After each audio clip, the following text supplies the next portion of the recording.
Okay, well, it's quarter to 11 or 10 to 11 here at the ranch on Saturday, the 2nd of November, and 51 degrees still. It's warmer up here, of course, in the upper garden. It gets more sun in the garden down there. It looks like our potatoes are doing good. We had a ground squirrel coming in, stripping the leaves off our potatoes, which actually kills them. Kills the plant, like you can see that one right there, and killed the plant. So we have one over there, one there, one over there, one over there. That one got stripped also, and we have one there that got kind of stripped. I'm not sure if that's a potato or not. Looks like it, hopefully. And then we have another one that got stripped right there. So it has a really bad effect on these potatoes when something gets in there and strips them. I think we're going to grow our corn here this spring. And then this is our dooryard out here. And then we'll have some other things planted in here. We won't be growing anything in these but low crops. This is our cabbage. You have to be really careful with that sulfur. I was spraying sulfur on everything because we had an infestation of powdery mildew. And if you're going to use it, you only want to use, because see what it did to my leaves here? Now that was probably infected, and that's probably why it killed it, most likely. So we did plant some more onions around in here. We pulled out of here. We can take more out of here and plant them elsewhere, but I think we're running out of places. Don't want to put them in there. Well, I'll have to look at my chart. Maybe my onions will be done by the time it's time to plant corn.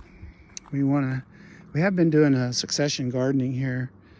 So remember too, when your onions start growing, you don't want them breaking over, because if they break over, talking about these shoots, you don't want them breaking over, because if they break over, it'll signal to the onion that it's time to go to seed, or it'll be done, right? You don't want that. So we'd still have some more here.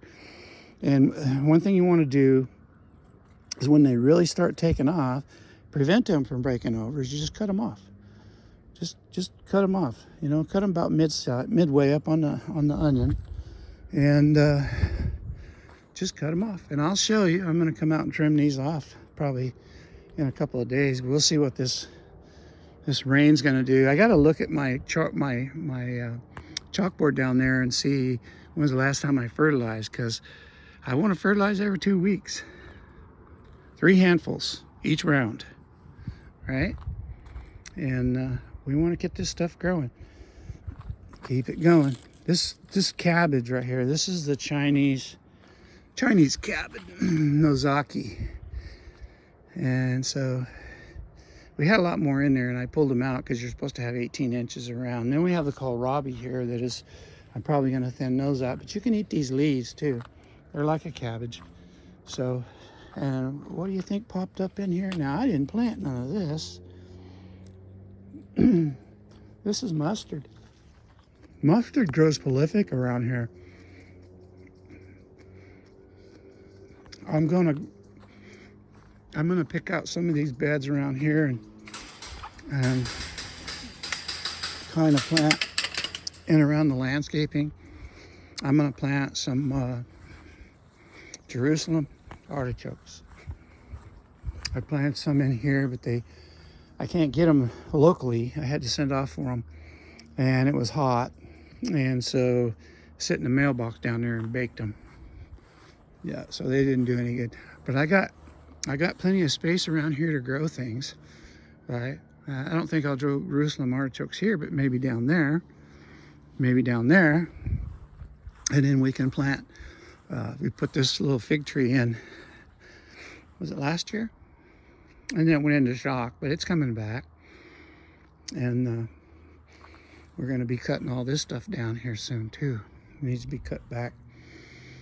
Anyway, so we're going to be selective. We're also going to plant probably some Jerusalem artichokes out front, and then we want to plant some poppies and some things like that. So anyways, that's what's going on up here on top.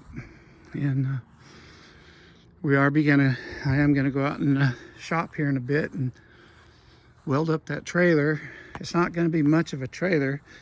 I don't have a good chop saw, and so I need to probably start looking to purchase a large chop saw for cutting metal, and see if I can add that to my inventory of tools, make it easier for us to cut. We'll cut better joints and all that. So that's what we're gonna do.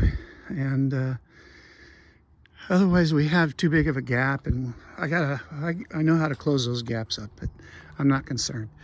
Anyways, like our miter cuts and stuff are just kind of goofy because we have to cut them with a skill saw. So our other little saw just won't do it, our other chop saw. So we got to get a bigger chop saw. Okay, well, yeah, so we got places to plant food crops all along, all down in here. Any of that bare ground, we can plant food crops. Anyways, well, thanks for watching.